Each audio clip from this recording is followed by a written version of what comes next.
Okay. Oh, hello. Today we're doing a social interview here, and I have right here next to me Joshua Van Berkom, and he's going to tell you a little bit about himself and the company, and I'll be able to ask him some questions about social networking in his business. Thank you. My name's Joshua Van Berkom with Motor City Technology. We're currently located in Detroit, Michigan. We've been around for about 16 years. Some of our customers go back almost 20 before the founding of our company. So we've seen a lot of change in not just technology but social media as well in that time frame. We manage technology for small professional service businesses. So typically the clientele that we service would be lawyers or doctors' offices or insurance agencies. Your typical environments that have a lot of paper, not manufacturing or things of that nature. So that's our industry that we specifically target. All right.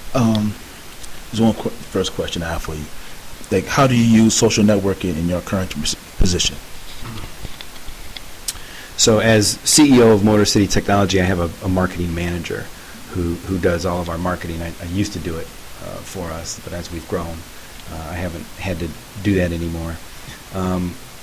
Social networking and social media is really tough in our industry. So mostly because your typical business owner that I target might be, just to get specific, older white male in their early to mid 60s.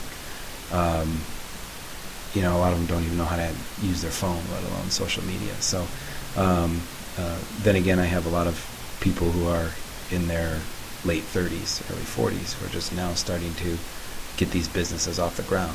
So I kind of have to market two different ways. So for social media specifically, we try to target that younger group and really kind of ignore that older group because we can't do it. So it's Facebook primarily.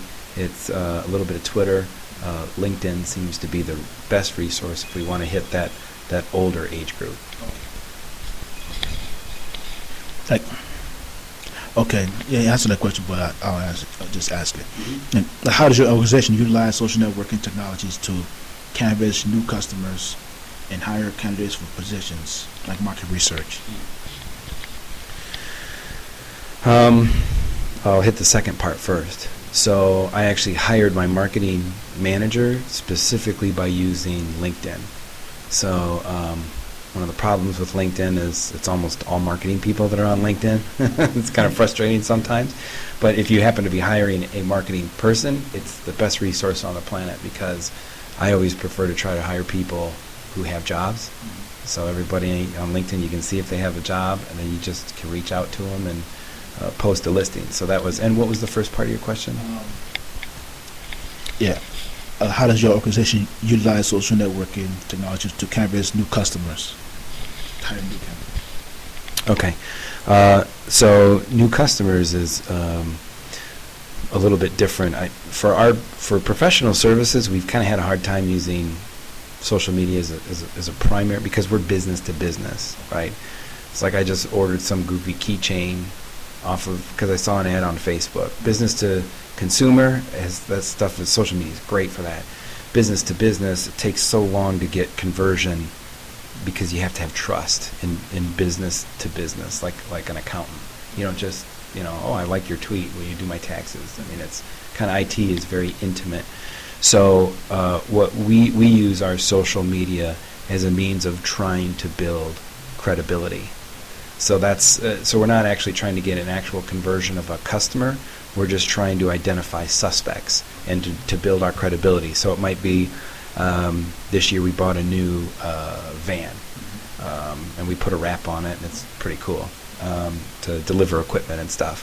And that gives your business a lot of credibility. So my marketing manager, as soon as we got it, tweeted out a photo of it. It was one of the biggest hit Facebook posts that we had this year because it builds credibility and people say, oh wow, that's very personable, or it's a very personal item that I want to see, and we got a lot of likes on that particular one compared to 5 great technology tips.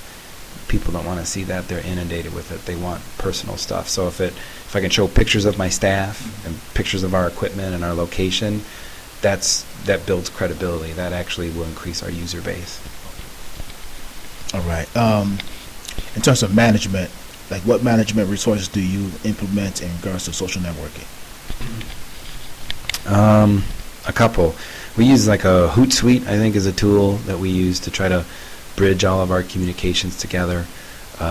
We do have a firm based out of Onetta, New York, who will ghostwrite some of our content just to keep our blog current. We do write our own content, but they will provide us with ghostwritten content. And I think, and that's all about establishing credibility, right? Nobody wants to see a blog that nobody's posted to in 9 months. So along with the regular social networking, I think blogs are a big part of that too. Let me go a little further. The blogs, are they helpful in your business, the blogs to use? I think so. I ask our engineers that if there's an issue, so we use like a ticketing system. So if customers have an issue, they put in a ticket and my guys handle it. So if you start seeing something over and over, and maybe something that for the engineer gets a little annoying, like, oh, I got to answer this again, to let me know about it. And then I've got a sales board that they can create a ticket that's just for me in sales and marketing. And a lot of times we'll take that and decide to develop content for the blog. And if we have an electronic email newsletter that goes out to all my customers, they can unsubscribe if they want to. Then I have a print newsletter that goes out to key decision makers. So there I'm trying to hit the 2 age groups, right, with print and with regular media. We always are much better received if the blog content specifically addresses common customer issues.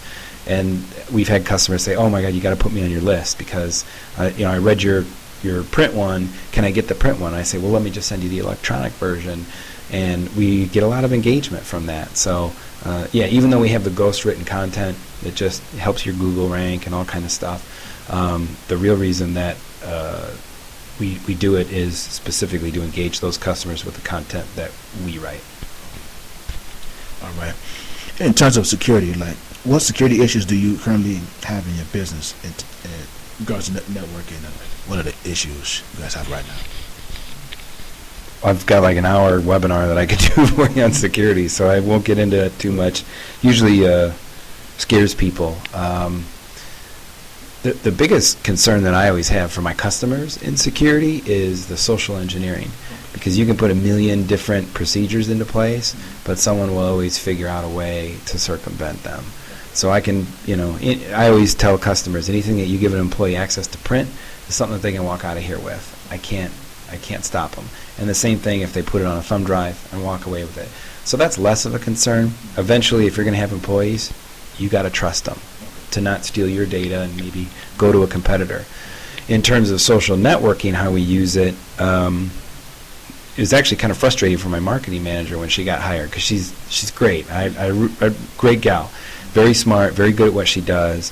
But your average user doesn't use things like two-factor authentication, which is on Facebook. Like if you log into Facebook, they'll send you a message on your phone, you type in the code, and then you get into your account. So she said, well, can I have access to the corporate Facebook and the corporate Twitter? And I'm like, you have to enable on your Gmail, on your all of your accounts, your Apple account, everything. I have to have you enable two-factor authentication. Well, that takes a while. So once we have all that set up, because no one ever wants to have a social media presence where you put out something disgusting on social media because your account got hacked.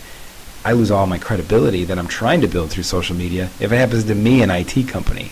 So we kind of take that to the next level. So I would say we have as good or better security over our social media than probably even most of our customers, because we're not a marketing firm, so we don't really interact with our customers for their social media. And a lot of marketing firms, I don't think, do a good job securing that social media either.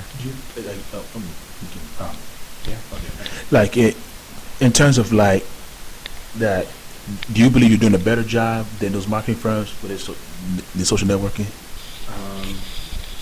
In terms of security? Yeah. Yeah. I think inherently that we do, because we're managing our own and we understand the principles of security. If you take your average marketing firm, what marketing firms kind of look like today is, and I probably got a good story for you that maybe I'll go into about it too. Do you mind? You can edit it out? Okay. So marketing companies inherently are less secure because all they do is have customers that they're doing tweets and Facebook and stuff like that for. So they have to get your password to be able to do that. So now you're inherently not secure as a company because you've just given your password to a company. Well, if this marketing company has, let's say, every person that's doing tweet handles 15 accounts. I think it's really 10 accounts. We'll call it 15. So that means they have 15 Twitter passwords, usernames and passwords. They have 15 da-da-da-da-da. A lot of times they need access to email, because if you have two-factor authentication, they have to click on something to be able to have everything work. And I mean, giving someone that much access, you could steal their identity with it. Because if you have access to their email account, you can reset their online banking password. I mean, you can do anything. So that concerns me. And I think with some marketing houses, most small businesses don't understand how social networking really works, but they know that they need it. So they don't know how to quantify or qualify the results from what they're doing. So most companies would say, and this is just what we've experienced, listen, we're going to increase your Google rank, your Google score is going to be better, we want you to show up on the first fold, the first 10 results, maybe top 5, but it's going to take 6 to 9 months for us to build that credibility. So they get somebody to sign up for 6 to 9 months. I went into one of these very large marketing firms because they had some problems with their IT and wanted someone to manage it. They were like, wow, that's really expensive. And I said, that's what it takes for you to manage it the right way. And I said, let me ask you a question. You have all your data on this equipment right here. If that equipment that has all your marketing data, all the websites, all the passwords that you have for your customers, if you were to lose that and say we had to send it out to Texas or somewhere for them to try to retrieve the data on it, and you lost it, you were down for 2 weeks. People still have their desktops and could still go on the web. How would that impact your business? And the business owner said, I think we'd manage to get by it. We'd still be able to call our customers and do it. Now, if you're in manufacturing and you're down for 2 weeks, people are going out of business. If you're in insurance and you're down for 2 weeks, you lose all your customers if you can't communicate. In most industries, it is very quantifiable what your losses are. If you were to lose all your data and be without for 2 weeks. In the big firm marketing, they were basically like, my impression of it was we kind of got a little game of smoke and mirrors going where our customers don't really know. We could sort of BS our way through it for 2 weeks until we got the data back. So a lot of security concerns. They weren't backing up their data. That's a security concern. So yeah, farming out marketing is something I think is very high risk. In terms of the future, where do you see your business in the next 5 years? How does social networking help that? What do you see growing? So if you asked me a few years ago when I thought of social networking, I would have said it's something inconvenient we sort of feel obligated to do. Now, for us and my customer base, I don't consider it necessary. I feel it's highly recommended. In the next 3 years, let alone 5, I think it will be not only required to do business, but I don't think that you'll be able to successfully grow without doing it. And it's just because as these older individuals that own these business start turning them over to younger people who understand social networking and actually utilize it, I think that's going to become the main tool for getting professional service. But it already is for business to consumer, for business to business. I think it's going to become the main way of acquiring customers outside of the old-fashioned way of doing it. So it's going to replace direct marketing completely. It's going to replace all that stuff. I really believe it will in the next 5 years. All right. What upgrade? To hop on that, what upgrades are you seeing in networking? Do you think that's going to help? Social networking, what thing do they need to upgrade to help other businesses and yours succeed? That's a good question.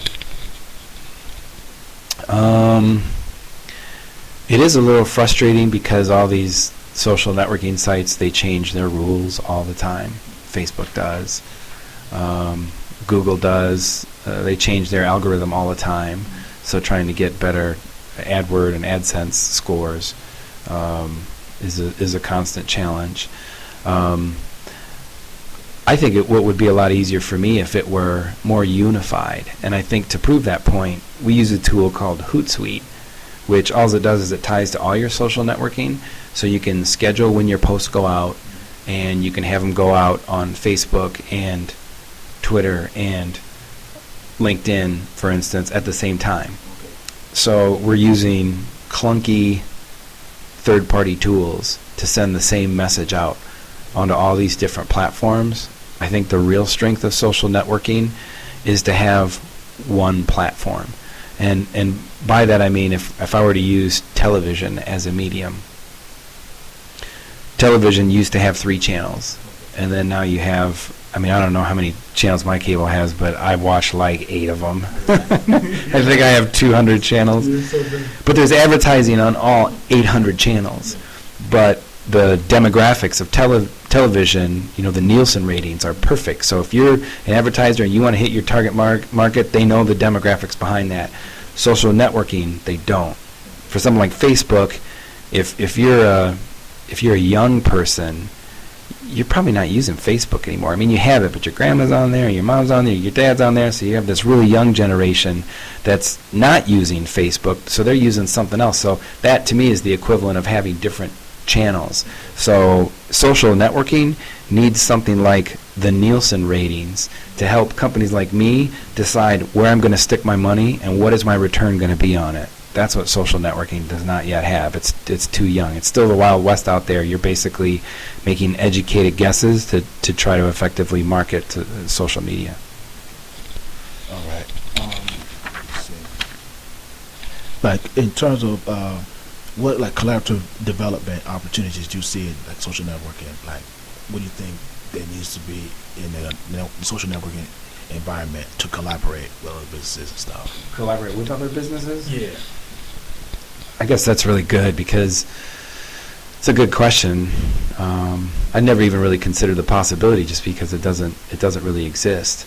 I have a lot of referral partners. I've just done the old school marketing referral partner way. If you get a company that has 80% the same customer base as you give me your list of people, I'll give you my list of people, we'll cross-market each other, you know. So I've done that.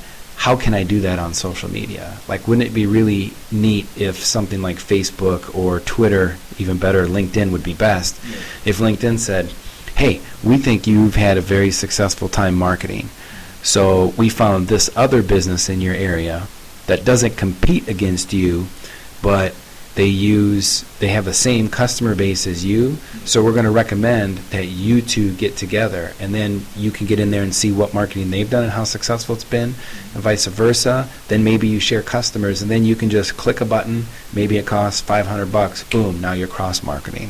Without having to put together all these campaigns, to be able to just do what we do on an everyday basis, try to find a good referral partner. You know, back in the day, it used to be companies that sold copiers, because all my customers had a lot of paper.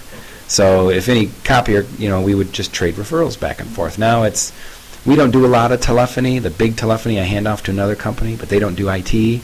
So we just hand stuff back and forth, and it's a wonderful way, not just in referrals, but to cross market each other's customers. I can't do that on social media, but you'd think I would be able to. The data's out there. All right. Like, do you like in terms of what do you think they need to improve on? Like, we've talked about the social networking improving, but if someone was like a programmer and he needed, or someone who created a website wanted to help new businesses get better to reach customers, what do you think they'll need to know? Like these young college students, like what would they need to be able to do? If you have a suggestion for them. So that's actually a really good question too. I think a lot of people use social networking, so they think they're social networking experts. And to go to television, again, everybody watches television, but I don't think anybody could produce a television show, or very few. So when I interviewed for my marketing manager, one of the questions that I threw out was, how would you, if these are my 3 verticals that we're targeting, give me an example of some campaigns you would do to target those. And anybody that I interviewed who was under the age of 25 was like, well, I would do a social networking campaign using Facebook and da-da-da-da-da. But that is a very small segment of my target audience, because they'd be young upstarts, don't have a lot of money, not well established. Typically, there's always an exception. So for me, it's actually the opposite, to do traditional marketing and use social marketing as a way to build credibility. So the only person I had that hit on that was someone who was past the age of 40. So if you're coming out of school and it's marketing that you're after, just do what your textbook tells you. So your textbook would say, if you want to penetrate a new vertical, understand that vertical completely. So what are their biggest pain points? So just go through that whole list, give yourself a score of 0 to 9 of how well do you understand, 1 to 10, I guess you could tell I'm an IT guy. 1 to 10, how well do you understand that market segment? So pick a vertical, pick an industry. Any industry. I say electronic. Electronic, like let's say Smart TVs. Smart TVs, okay. So let's bring it back a little local, and we'll say companies that sell televisions to consumers. Okay. So you're immediately thinking, where do I buy TVs? I go to Costco, I go to Best Buy, etc.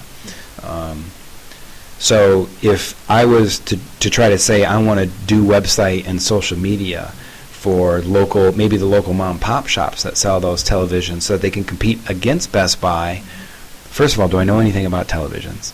Do I know anything about the people who buy televisions? And what do I know about the people who own those companies that sell televisions to consumers? What is the biggest problem that they have? So if you really want to help someone, start a canvassing campaign to learn what you don't know and try to become an expert. We decided at one point, we since have largely abandoned it. We wanted to get into the medical vertical. So I spent a ton of money getting into it, and it didn't work. I went about it the wrong way. But one of the things that we did do is I had my salesperson join all these medical groups and go in there and learn the lingo, learn how to talk like the medical people, and all these acronyms that they use. Learn what they mean. Use those acronyms, If you go to an insurance agency and you refer to them as an insurance company, they look at you weird, because an insurance company is the actual carrier that has the insurance policy. They're just an agency. So just that one little thing will make an owner go, do you really deal with insurance? So to make that mistake can help someone else get the business and not you. So if you really want to say that you want to help someone, go through that list that is all in the tech books. I've got like a chart that I use that helps me identify how much I don't know about an industry. And until I can get that score up to like a 90, I have no business entering that vertical, because I'm just throwing money away. Same thing with that person. Don't really try to go out and tell someone that you can help them by doing a really nice website if you don't know what their customers look like and you don't know what their pain points in their business are. That's my biggest recommendation. All right. That's the end of the interview. I want to thank Joshua for coming out tonight, and I hope that you guys learned a lot about the social networking. Thank you. Have a nice day.